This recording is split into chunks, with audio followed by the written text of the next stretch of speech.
자, 몸의 부활, 우리 10가지 특징에 대해서 보도록 하겠습니다. 우리가 부활이 확실하다는 것, 특히 예수 그리스도의 부활은 성경적으로 7가지의 증거들이 있고 매우 확실하며 이 부활을 믿어야만 온전한 복음을 믿는 것이다 라는 것을 지난 시간에 다뤘습니다. 자, 그러면 이 몸의 부활에 대해서, 부활한 몸의 특징에 대해서 우리 좀 살펴보려고 합니다. 자, 이 살펴보려는 이유가 있는데요. 먼저 첫 번째, 예수 그리스도의 부활이 곧 우리의 부활을 나타내는 것이기 때문이고요. 그 다음에 이 부활의 소망이 복음을 전할 때 또는 복음을 전하고 나서 아주 효과적으로 전할 수 있는 방법 중에 하나이기 때문인데요. 로마서 6장 5절을 보면요. 이는 우리가 그분의 죽음과 같은 모습으로 함께 심겼다면 우리가 또한 그분의 부활과 같은 모습으로 될 것이기 때문이라 라고 했어요. 예수님이 부활하셨다는 것은 우리도 부활할 것이다 라는 것을 알려주시는 겁니다. 자, 그래서 빌립보서 3장 21절에 보면 그분께서 우리의 천한 몸을 변화시키시어 그것이 그분의 영광스러운 몸같이 변모되게 하시리니 라고 되어 있습니다. 지금 우리 몸 얼마나 천합니까? 문제도 많고 아프고 병들고 늙어가고 썩어가는 이 천한 몸을 예수 그리스도의 몸과 같은 영광스러운 몸으로 변모되게 해주신다 이렇게 약속하셨죠. 자, 그래서 이 예수 그리스도의 부활을 보면요. 우리 그리스도인들이 어떻게 부활할지도 알 수 있는 것입니다. 그리고 이것이 원래 하나님께서 이 예정해 놓으신 거예요. 자, 하나님께서 미리 아시고요. 먼저 미리 아심이 있고 그리고 예수 그리스도를 믿는 자들을 이렇게 할 거라고 예정을 해 놓으신 거죠. 누가 구원받을 것을 예정해 놓으신 게 아니라 믿는 사람들을, 예수 그리스도를 믿는 사람들은 자신의 아들의 형상과 일치하게 하겠다라고 예정해 놓으셨다는 거죠. 그래서 이는 그분께서 또한 자신이 미리 하신 자들을 그분의 아들의 형상과 일치되게 하시려고 예정하셨기 때문이라 라고 하셨어요.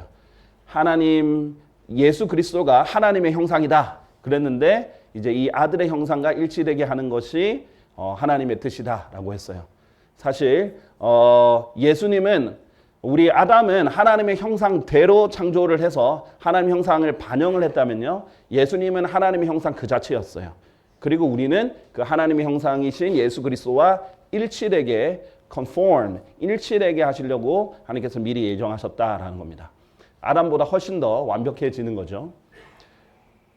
자, 그래서 어떤 현상이 일어나는 것을 좀 재밌는 현상을 일어나는 것을 볼 수 있는데요. 요한계시록에 가면요. 요한은 사도 요한이잖아요. 그렇죠? 그리고 성경에 대해서도 잘 알고 예수 그리스도를 잘 아는 사람입니다. 자, 그런데 이 요한이 자기에게 이 계시를 해준 천사를 보고요. 경배하려고 그의 두 발 앞에 엎드렸습니다. 이에 그가 나에게 말하기를 내가 그리하지 않도록 주의하라. 나는 너의 동료 종이요 예수님의 증언을 가진 너의 형제들에 속한 자라. 하나님께 경배하라 라고 막아요.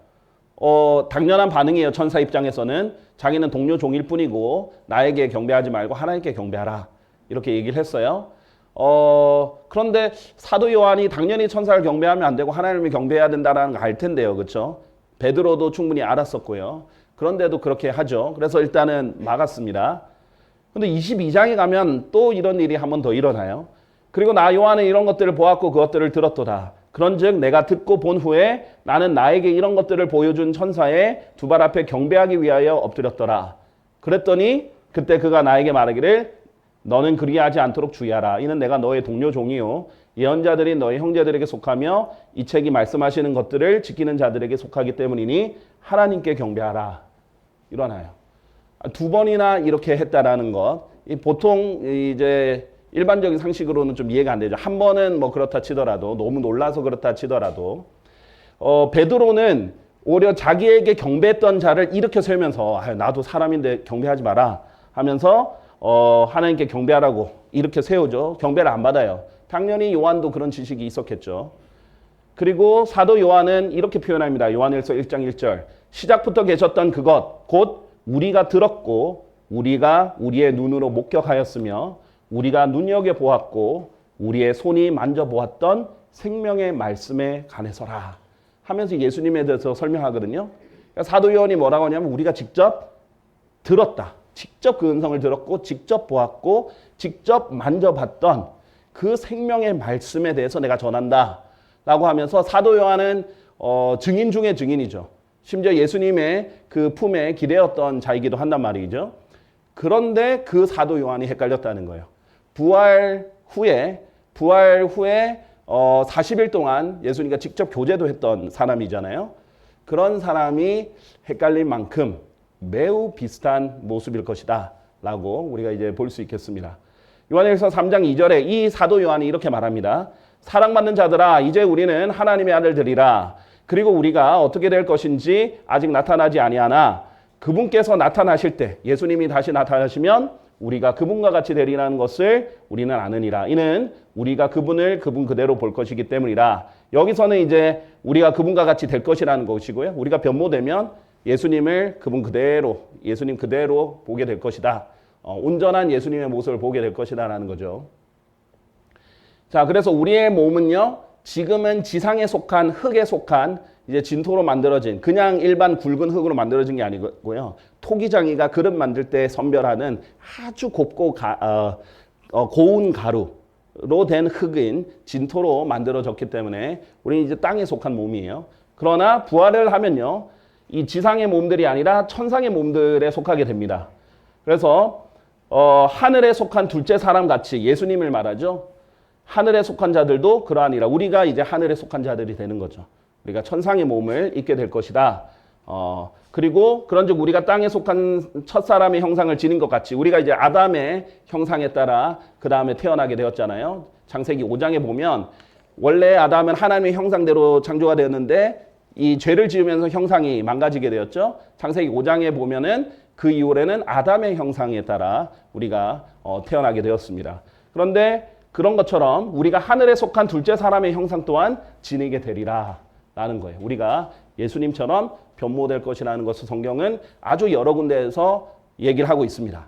자, 그래서 예수 그리스도의 부활의 몸, 이것은 곧 우리가 부활될 몸을 보여주는 아주 큰 소망이라고 볼 수 있겠습니다.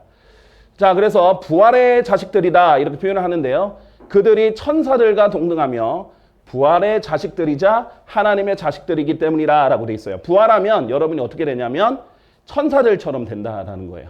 천상에 속한 몸을 가지고 있는데 하나님의 자식들이 된다는 건데 여기 children을 우리 이제 성경에 보면 세 가지로 번역할 수 있습니다. 일반적으로 남녀를 다 포함한 자녀들, 자식, 이제 부모와 상대적으로 봤을 때 자녀라고 할 수 있어요. 자, 아니면 이 남녀라는 성이 다 들어가지 않고 그냥 부모와 상대해서 이제 자식이라는 표현을 쓸 때 자식, 아니면 아주 어린아이를 얘기할 때 뭐 어린아이 이렇게 표현을 할 수 있습니다. 자, 그럼 아이들 이렇게 표현할 수 있는데요. 자, 여기서는 자녀들 하면은 이제 안 돼요. 왜냐하면 부활의 자녀들에는 여자가 들어가잖아요. 그렇죠? 근데 우리가 부활하면 어떻게 돼요? 여자의 모습이 아니라 천사들은 다 남자의 모습이기 때문에 개역성경에는 부활의 자녀, 하나님의 자녀 했는데 우리가 부활하고 나면 다 하나님의 아들들로서 자식들이 되는 거지 우리가 자녀, 여자가 되지는 않습니다. 그래서 이런 부분들이 차이가 있고요. 그래서 이 천사들을 시편 82편에서는 신들이라 이렇게 불렀는데 그리고 너희 모두는 지극히 높으신 분의 자식들이라 라고 했을 때 천사들은 남성만 있다라는 것을 이제 강조를 해주는 거죠. 영어에서는 둘 다를 포함하지만 한국어에서는 둘 중 하나를 선택을 해야 되는 부분입니다. 자, 그래서 복음을 전할 때 이것을 활용을 할 수 있어요. 이 10가지 특성을 잘 알면 복음을 전할 때 굉장히 도움이 되는데 특히 이제 뭐 요양원에 복음을 전할 기회가 된다든지 아니면 가족이나 친지 중에 아픈 사람들이 있다라든지 아니면 이제 노인분이 있다든지 신체가 불편한 분들이 있다면 복음을 전할 때 이렇게 얘기하면 좋겠죠. 몸이 많이 아프고 힘드셨죠 이러면서 더 이상 고통도 죽음도 겪지 않는 영생을 하나님께서 선물로 주십니다. 하나님께서 완벽한 몸을 주십니다. 이렇게 전달을 할 수 있고요. 복음을 다 전하고 나서도 믿은 사람들에게 소망을 줄 수도 있겠죠. 지금의 우리 몸은 불완전한데 부활하면 더 이상 늙지 않고 병들지 않는 몸으로 바뀔 거다. 이런 소망을 줄 수도 있겠죠.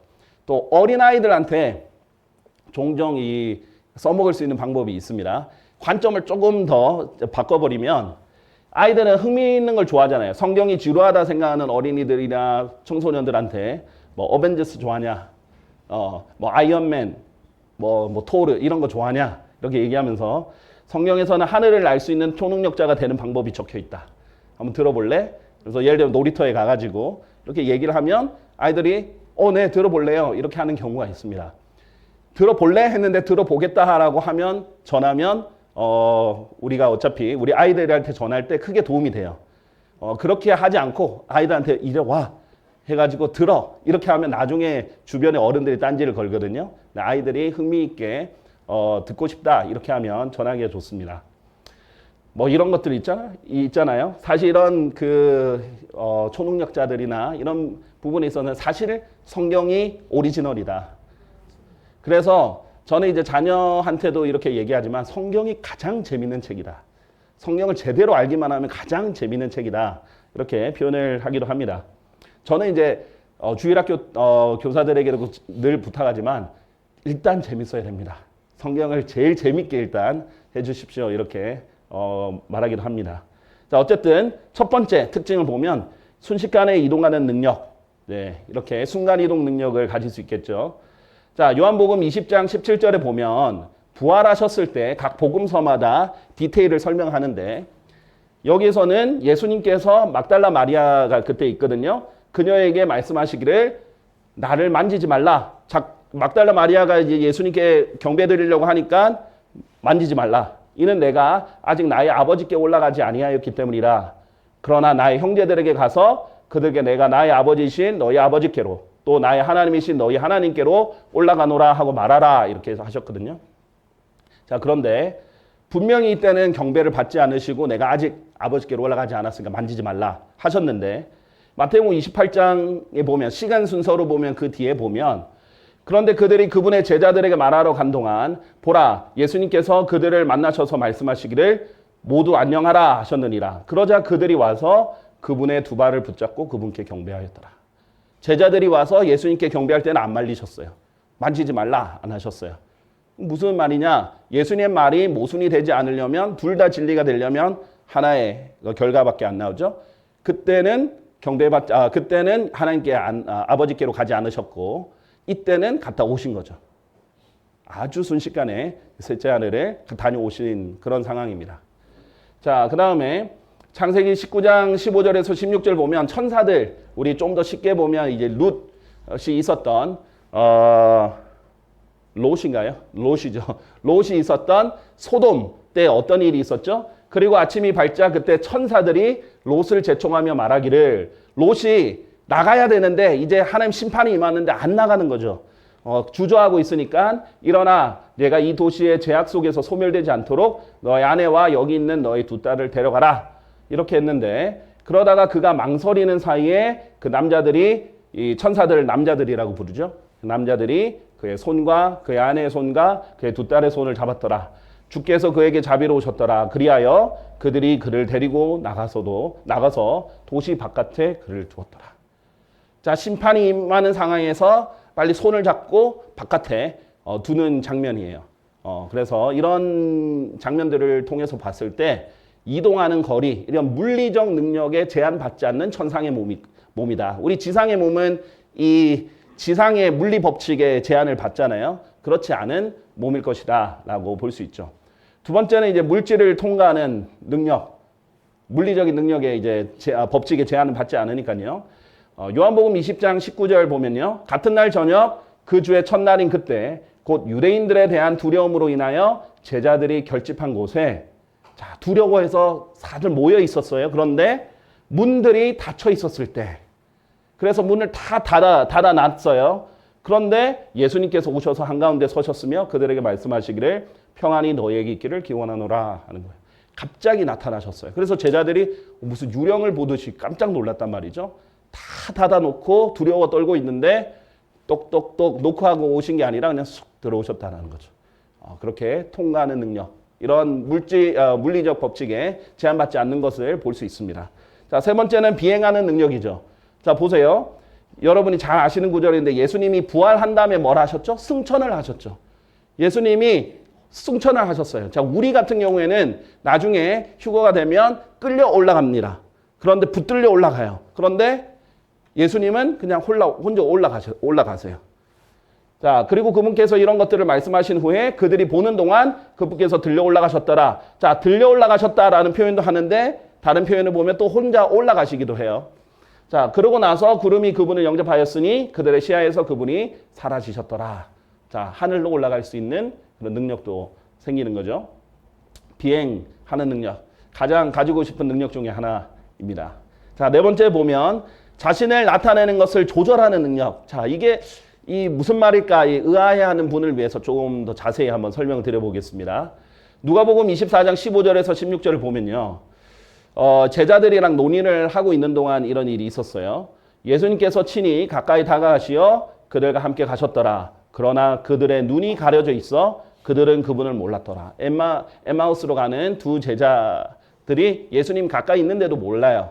눈이 가려진 상태입니다. 그래서 예수님을 모릅니다. 그런데 누가복음 24장 31절 그러자 그들의 눈이 열려 그들이 그분을 알아보았더라. 분명히 계속 같이 있었어요. 다 얘기 듣고 나니까 눈이 열려서 그분을 알아보는 거예요. 계속 얘기하고 있었는데. 그렇죠? 그런데 그분께서는 그들의 시야에서 사라지셨더라. 순식간에 또 사라지시는 그런 모습이라든지.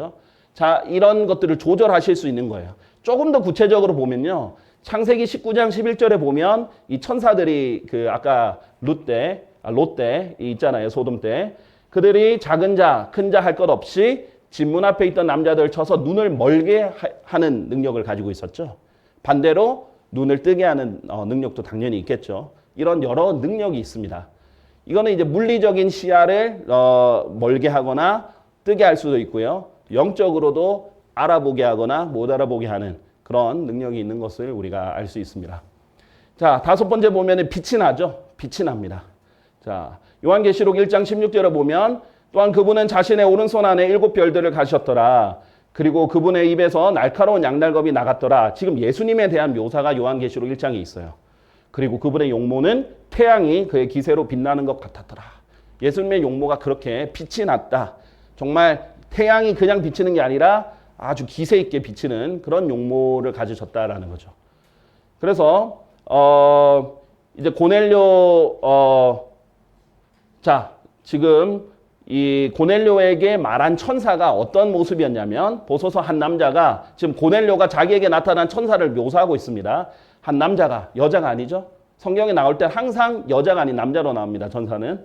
한 남자가 제 앞에 빛나는 옷차림을 하고 서서 이같이 말하였나이다. 천사도 빛난다 이거죠.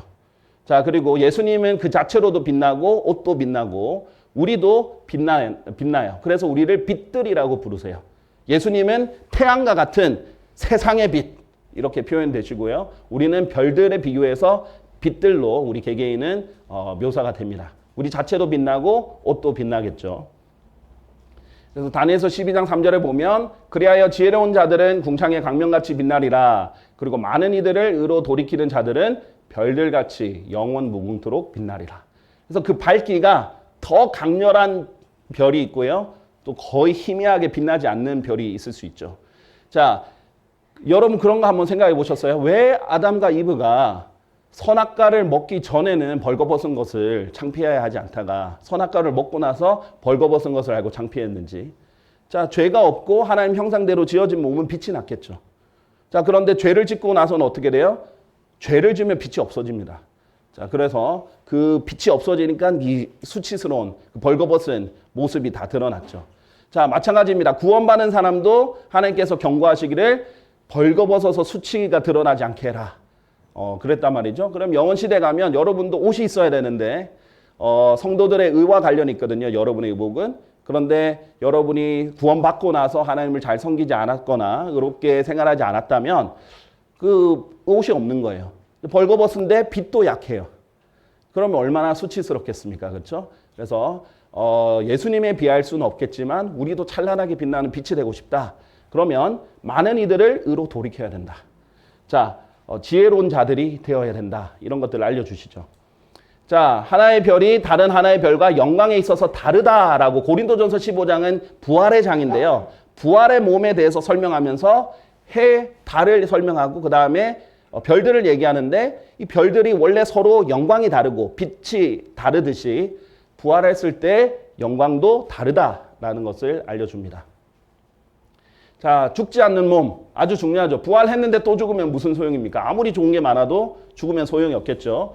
그래서 그리스도께서 죽은 자들로부터 일으켜지시어 더 이상 죽지 아니하시는 것을 아노니, 예수님이 이렇듯이 우리도 더 이상 죽지 아니한다라는 겁니다. 누가복음 20장 36절은 부활의 자식들에 대해서 설명하면서 그들은 더 이상 죽을 수도 없다. 죽고 싶어도 이제 죽을 수 없는, 당연히 죽고 싶어 하지도 않겠죠. 자살할 생각도 안 하겠지만 죽을 수 없는 그런 몸입니다. 그리고 이미 영원한 생명을 약속을 받았고 우리가 받았기 때문에 이 영원한 생명 때문이라도 죽음은 우리와 상관없는 것이 됩니다. 자, 히브리서 2장 14절에서 15절에 보면 이 죽음의 권능을 가진 자가 마귀라고 말했죠. 그런데 예수님이 죽으신 이유가 이 마귀를 멸하려고, 이 죽음의 권능을 가진 마귀를 멸하려는 것이죠. 그리고 죽음을 두려움으로 인하여 자신들의 전생애 동안 속박되어 종속된 자들을 구출하려 하심이라 라고 목적을 설명합니다. 그래서 우리가 진정한 자유를 얻게 된 거예요. 죽음으로부터 완전히 자유롭게 되고 거기에 대한 두려움이 없이 살게 됩니다. 자, 우리 그 도로를 건너는 것도, 이 횡단보도 건너는 것도 우리가 조심해야 되잖아요. 그리고 이제 부모님들이, 특히 어머님들이 가장 많이 하는 것 중에 하나가 뭐냐면, 얘야 차 조심해라. 운전할 때도 걸어갈 때도 얼마나 항상 두려운 가운데 조심합니까? 그런데 그런 것들이 전혀 없다는 거죠. 그리고 멸망당할 마지막 원수는 사망이라. 그런데 우리가 완전한 승리를 갖게 됩니다. 자, 7번째로 보면 늙지 않는 몸이죠. 자, 영원한 생명을 가졌는데 계속 늙어요. 그러면 그것은 이제 축복이 아니겠죠. 그래서 노화가 해결되지 않은 영생은 축복이 아닙니다. 그래서 뭐 사람들이, 이 모든 과학자들이 관심사 중에 하나가 어떻게 하면 안 늙게 하는가, 노화를 늦출 수 있는가, 노화를 조금만 늦출 수 있다는 게 입증이 돼도 노벨상을 받을 수 있겠죠. 자, 그런 식으로 이제 관심이 있는데 우리는 이제 공짜로 얻게 될 것입니다. 갈라디아서 4장 14절에 보면 예수님을 하나님의 천사 이렇게 설명하고 있거든요. 주의 천사처럼 하나님의 현현 그 자체다, 나타나신 그 자체다 라는 건데요. 예수님은 이제 사역 시작하셨을 때 30세 좀 되셨고요. 한 3년 반 동안 사역하셨으니까 한 33살의 나이로 죽으셨고 부활하셨어요. 젊은 나이였단 말이죠. 그러니까 그 젊은 예수님의 그 부활의 몸처럼 우리도 젊게 될 것이다. 그러니까 그렇게 생각하는 사람이 있어요. 저도 예전에 장로교 다닐 때 궁금했던 게, 내가 부활하면 내가 어떤 몸을 가지게 될까? 내가 지금 이 상태로 부활하게 될까? 근데 그때는 저는 뭐 10대여서 괜찮았는데, 생각해 보니까 한 60대, 70대, 80대인 분들은 내가 지금처럼 허리가 쑤시고 아픈 이 몸으로 내가 부활하게 되나? 이런 생각을 다들 한번 하셨을 것 같아요. 근데 이제 아주 젊은 건강한 몸을 입고 있을 겁니다. 자, 고린도전서 15장 50절에 보면 부활은 결국 하나님의 왕국을 상속받을 수 있는 조건이 되거든요. 그런데 이제 내가 이것을 말하노니 살과 피는 하나님의 왕국을 상속받을 수 없느니라. 또한 썩는 것은 썩지 아니한 것을 상속받을 수 없느니라 그랬어요. 그래서 우리가 이 썩는 몸으로는 하나님의 왕국을 상속받을 수 없다. 우리가 썩지 않을 그 몸을, 썩을 수 없는 그 몸을 입어야 된다. 자, 그러려면 살과 피로는 안 된다라는 거예요. 자, 뭐가 있어야 돼요? 피는 있으면 안 돼요. 왜냐하면 성경에서 따르면 피는 육체의 생명이라고 했거든요. 우리가 죽는 이유는 피가 문제라서 죽는 거예요. 자, 그런데 이 피로는 안 돼요. 그래서 예수님이 부활하셨을 때, 죽으셨을 때 물과 피를 다 쏟고 죽으셨단 말이에요. 이 병사가 예수님이 죽었다는 것을 확인하기 위해서 창으로 찔렀기 때문에 물과 피를 다 쏟고 죽으셨는데 부활하셨어요. 그렇죠? 그래서 그 뒤에는 또 피에 대한 언급이 없어요. 예수님이 이렇게 말씀하셨어요. 나의 두 손과 나의 두 발을 보라. 바로 나니라. 나를 손으로 만지고 살펴보라. 이는 영은 살과 뼈들을 지니고 있지 않지만 너희가 보는 바와 같이 나는 지니고 있기 때문이라. 예수님이 살과 뼈들이 있었는데 피에 대한 언급이 없습니다. 자, 그래서 우리의 이 문제 있는 피를 가지고 부활하면 다시 죽을 거기 때문에 어쨌든 피에 대한 변화가 있든 피가 없든 이런 부분에 대해서 해결이 될 것입니다. 그래서 늙지 않는 몸을 가질 것이다 라는 것을 알려드릴 수 있고요. 그 다음에 이 막강한 힘을 가지게 되겠죠. 마태복음 26장 53절에 예수님께서 딱 베드로가 칼을 딱 꺼내 들고 이제 예수님을 지키려고 하니까 내가 아버지가 주시는 잔을 마셔야 된다 이렇게 얘기하면서 지금이라도 12군단이 넘는 천사들을 나에게 보내시도록 할 수 없다고 생각하느냐 하고 말리셨죠. 근데 하늘에 있는 군대, 그래서 군단 또는 군대라는 표현으로 천사들을 얘기하는데 군인이죠, 천사들이. 자, 근데 그 전사들인 천사들이 어떠냐면 하늘에 이제 천상에 가면 그래서 그 하늘의 군대가 예수님의 오른편과 왼편에 딱 서 있는 거예요. 도열을 군인처럼 착 도열하고 있습니다. 그런데 이 한 천사가 하룻밤 만에 18만 5천 명을 칠 수 있는 능력이 있었다. 그들이 아침에 일찍 일어났을 때 그들이 모두 죽은 시체들이었더라 라고 되어 있습니다. 그러니까 어마어마한 능력을 가지고 있었죠. 그런 능력을 우리가 이제 가지고 있을 거에 될 거고요. 우리가 다시 부활해서 예수님과 함께 내려오면 수많은 성도들과 함께 예수님이 함께 내려오실 텐데 그러면 그때 우리가 먼저 휴거가 돼서 주와 함께 있고 예수님이 지상 재림할 때 함께 내려올 텐데요. 그때 우리가 전사로서 내려올 겁니다. 아마겟돈 전쟁에 예수님을 따라서 수행하는 군인으로서 내려올 것입니다. 자, 그 전사들에 대한 설명이 요엘서 2장 7절에서 9절에 있어요. 예수님과 함께 내려온 그 군사들에 대해서, 이 성도들에 대해서 우리를 포함하는 거죠. 우리가 이럴 것이라는 걸 미래에 적어놨어요. 그들은 막강한 남자들처럼 달리리라. 그들은 전사들처럼 벽을 기어오르리라. 그리하여 그들은 각기 자기 길들도 진군할 것이나 각자 알아서 탁 진군하는데 그들은 자신들의 대열들을 흩뜨러뜨리지 아니하리라. 알아서 가는데 대열이 흩뜨러지지 않는 거예요. 열과 오를, 오와 열을 맞춰서 가는 거죠. 또한 한 사람이 다른 사람을 밀치지 아니하리라. 훈련이 안 되면 어떻게 해요? 다 같이 뭐 진군 이렇게 하면 훈련 안 된 사람들 가면 우르르르 가면서 이제 오합지졸이 되면 서로 밀치고 그렇게 하잖아요. 근데 훈련된 병사들은 빠른 속도로 이동하는데도 대열도 안 흩뜨러뜨리고 서로 밀치지도 않는 거죠. 자, 그리고 그들은 모두 저마다 자기 행로 안에서 걸으리라. 그리고 그들이 칼 위에 쓰러져도 그들은 부상을 당하지 아니하리라. 엄청난 몸이죠. 칼 위에 쓰러져도 부상을 안 입어요. 자, 그 다음에 이게 이제 중국 사람들이 그토록 원했던 금광불개. 네, 아무리 찔려도 다치지 않는. 그들은 그 도시를 이리저리 달리리라. 그들은 성벽 위에서 달릴 것이요. 그들은 집들 위에서 기어 올라갈 것이요. 그들은 도둑처럼 창문들로 침입하리라. 자, 우리가 예수님과 닮은 특징이 또 하나 있죠. 예수님이 내가 도둑처럼 오리라 그랬잖아요. 우리도 도둑처럼 집안으로 기습으로 들어가게 되는 겁니다. 자, 9번째로 배고픔과 목마름이 없다. 그렇게 돼 있죠. 배고픔과 목마름은 이 비천한 천한 몸을 가진 사람의 특징입니다. 우리가 계속 먹어야 되잖아요. 계속 먹고 계속 목말라야 되는데 이 비참한 모습인데 이것이 해결이 됩니다. 자, 요한계시록 7장 15절 16절에 보면 직접적으로 그리스도인을 말한 것은 아니고요. 환난 성도에 대해서 얘기하는데 부활한 사람들에 대한 특징을 말합니다. 그때 뭐라고 말하냐면 그들은 더 이상 배고프지 아니할 것이요. 더 이상 목마르지도 아니할 것이요 라고 얘기를 합니다. 그래서 배고프지도 목마르지도 않아요. 자, 그렇다면 아예 못 먹는 것인가? 그건 아니에요. 먹을 수 있는데도 배고프지도 않고 목마르지도 않다는 거예요. 예수님이 부활하셨을 때 제자들에게 가셨잖아요. 그때 제자들과 함께 뭘 드셨냐면 구운 생선 한 토막과 벌집 한 조각을 이 제자들이 그분께 드렸더니 그러자 그분께서 그것을 집으시어 그들 앞에서 드셨더라 되고 있어요. 충분히 먹을 수 있어요. 충분히 그 천상에 얼마나 맛있는 것들이 많겠습니까? 그런데 배고파서 어쩔 수 없이 먹는 게 아니라 그냥 교제가 필요하거나 원하면 먹는 거예요. 자, 그런데 고혈압, 당뇨, 비만 걱정할 필요 없이 그렇죠? 그런 거 걱정할 필요도 없고 배고프지도 않고 그냥 즐길 수 있는 거예요. 하나님이 만들어 놓으신 것을. 자, 마지막으로 죄를 지을 수 없는 자유입니다. 자, 진정한 자유는 죄로부터 완벽한 해방이다. 이렇게 표현할 수 있겠습니다. 자, 로마서 8장 19절에서 21절을 보면요. 직접적으로는 이 창조물들, 이 동물들과 이 동식물들 세 개를 말하는데 창조물의 열렬한 기대가 하나님의 아들들이 명백하게 나타나는 것을 기다리고 있기 때문이라. 자, 우리가 예수님과 함께 나타날 때 하나님의 아들들도 같이 나타나죠. 이는 창조물이 자원하여 헛된 것에 굴복하게 된 것이 아니요 오히려 그 창조물을 소망 안에서 굴복시키는 분 때문이니 하나님께서 굴복하게 해주신 거죠. 창조물 그 자체도 썩어짐의 속박에서 구해냄을 받아 하나님의 자녀들의 영광스러운 자유에 이를 것이기 때문이라 라고 했어요. 이 창조물도 동식물도 이 썩어짐의 속박에서 벗어날 것이다. 그래서 어떤 자유에? 이 하나님의 자녀들의 영광스러운 자유에 이를 것이다 라고 했습니다.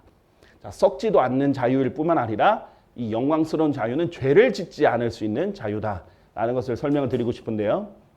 에베소서 4장 24절에 보면 우리가 구원받았을 때 맨날 죄를 짓는 이 옛사람이 있잖아요. 근데 옛사람 말고 새사람을 만들어 주십니다. 자, 그래서 또한 너희는 새사람을 입으라. 그래서 우리 안에서 옛사람도 있고 새사람이 있는데 옛사람이 이미 죽은 사람인데도 계속 활동을 하고 있죠. 좀비처럼. 근데 새사람을 계속 옷 입듯이 입어야 된다. 계속 매일 옷 갈아입듯이 변화를 받으라. 이런 얘기를 드시는데 그것은 하나님을 따라 의와 참된 거룩함 안에서 창조된 사람이라 라고 그랬어요.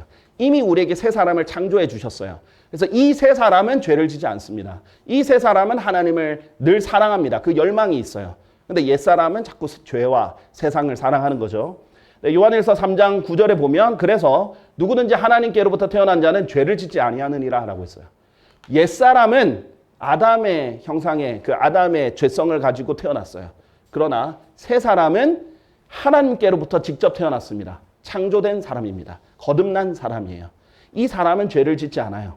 이건 하나님의 씨를 받았기 때문이에요. 자, 이 새 사람이 있는데 우리가 부활할 때 어떻게 돼요? 이 옛 사람이 완전히 없어지죠. 이 육신의 죄된 몸, 썩어질 몸이 완전히 없어집니다. 자, 그러니까 뭐예요? 새 사람만 있죠. 옛 사람이 없는 거예요. 더 이상 우리가 매일 이 육신과의 싸움을 벌일 필요가 없는 진짜 새 사람만 있는 거예요. 죄를 지을 수가 없어요. 항상 하나님을 사랑하고 하나님을 열망하고 하나님 찬양하는 걸 즐거워하고 기뻐하고 이 새 사람만 있는 것입니다.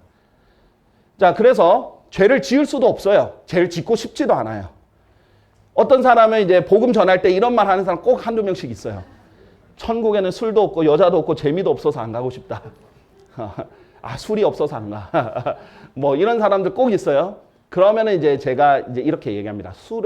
술이나 뭐 다른 쾌락이나 이런 모든 것은 천상에 있는 완벽한 즐거움과 기쁨에 대한 모조품일 뿐입니다. 술, 마약 이런 것은 우리가 천상에서 누릴 수 있는 모든 것에 대한 모조품입니다. 그런데 우리가 천상에 가면 성령에서 뭐냐면 지극히 큰 기쁨을 가지는데 이 천상의 특징이 뭐냐? 우리 몸의 또 특징이 뭐냐면 쇠락하지 않아요. 쇠퇴하지 않아요. 이 땅의 건물이나 몸은 자꾸 쇠락하잖아요. 천국에 가서는 이 몸은 쇠락하지 않아요. 그게 무슨 말이냐면 지극히 큰 즐거움이 있는데 유지되는 거예요. 어마어마한 거죠. 그러니까 이것을 사실 경험해보지 않으면은 말로 표현은 하지만 이렇게 정확하게 우리가 이해를 할 수는 없을 거예요. 근데 여러분이 하나님을 찬양드리고 딱 뭐 말씀을 듣고 또 하나님과 교제하면서 너무 기뻤던 순간이 있잖아요. 그것보다 훨씬 더 즐거웠던 순간이 지속된다라고 생각해 보세요. 그럴 수 있는 몸입니다. 마약으로는 절대 못 이루는 거죠. 그리고 그 해봤자 얼마 안 가잖아요. 근데 이것은 지속된다. 그리고 죄를 짓고 싶지도 않아요. 자, 생각해 보세요. 마약 중독자는 밥도 안 먹고 싶어 한다잖아요. 그래서 뭐 말라가는 사람도 많죠. 왜냐하면은 오직 마약밖에 안 보이니까. 먹는 거 이런 거 다른 거 생각 안 하고 계속 그것만 찾는다고 그러죠. 자, 그러면 이것보다 훨씬 더 큰 즐거움으로 하나님을 찬양하고 그 영광 가운데 있는 게 너무 즐거운데 술이 기억이 나겠어요? 전혀 그냥 거들떠도 보지 않는 그런 상황이 될 것이다 라고 알려드립니다. 자, 결론을 맺겠습니다. 자, 성경은 이렇게 말합니다. 우리가 갈 이 셋째 하늘, 특히 새 하늘과 새 땅에 있는 우리들에 대해서 이렇게 말합니다. 그리고 더 이상 저주가 없으리니 오직 하나님의 보좌, 곧 어린 양의 보좌가 그곳 안에 있을 것이요. 그분의 종들이 우리죠. 하나님의 종들인 우리가 그분을 섬길 것이라. 또한 그들은 그분의 얼굴을 볼 것이요. 그분의 이름이 그들의 이마 안에 있으리라. 그리고 거기에는 밤이 전혀 없으리라. 자, 우리의 이마에 하나님의 이름이 쫙 있는 거예요. 우리는 하나님 거다. 이렇게 돼 있죠. 나중에 이제 적그리스도가 데알라한테 그거 모방을 하려고 이 이마에 이 짐승의 표와 이름을 기록하잖아요. 자, 그런즉 그들은 불빛도 햇빛도 필요하지 않느니라. 이는 주 하나님께서 그들에게 빛을 주시며 그들이 영원 무궁토록 통치할 것이기 때문이다. 자, 이것이 우리의 부활의 소망이고 우리가 이 소망을 가지고 복음을 전했으면 좋겠습니다. 감사합니다.